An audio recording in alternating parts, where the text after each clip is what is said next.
Looks like I might have you, Cosmos. I do. Hello, everyone, and welcome to this film short. I'm your host, the Doc, the Ghostnet guy. Cosmos, Buck Bunny, and I are in a play-out, shoot-'em-up match in a game of 8-ball, and I just got the best sleeve in the world to make it in the corner pocket.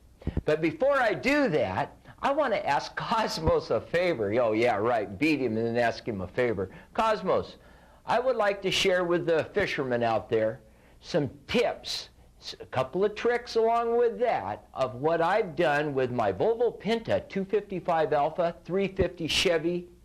Yes, haha. Points, you've heard of old school fishing? Well, this is old school marine distributor cap, rotor, and points. That's right. That's what we're going to title it even. How's that? So moisture is always a problem when you're using this type of electrical system on your engine.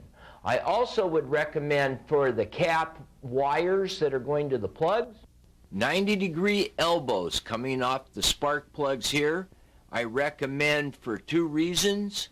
First, to keep them away from the heat of the exhaust manifold. And second, if you cross the number 3 cylinder with number 5 cylinder wires at the distributor cap, the tack will run smoother.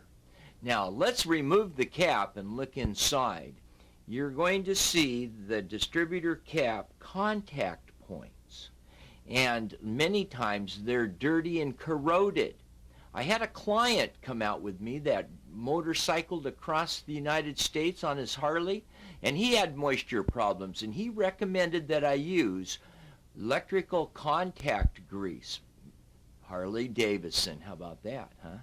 So you take a dab or two and you put it on your fingers and you go inside the cap and you apply it to the contact points and just slowly massage it in around the area that you previously cleaned with your rag, all right? And it's real easy to do. And just take your time and apply this electrical contact grease to the lower tab of the points, because they travel along this cam here and they'll wear out, and the grease works well for that. The rotor tip, make sure it's clean and place it back in, and make sure when you wiggle it back and forth everything's opening and closing evenly. You see where my screwdriver's pointing here?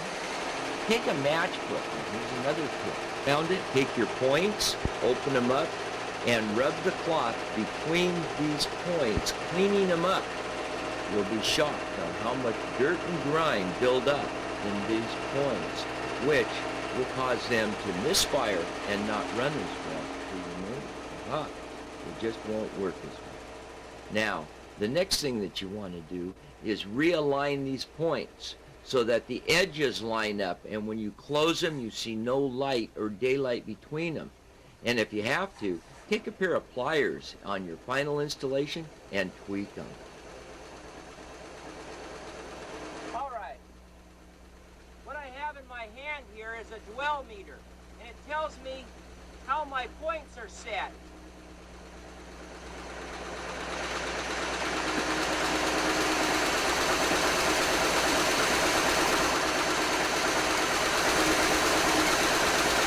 .28.5 degrees on my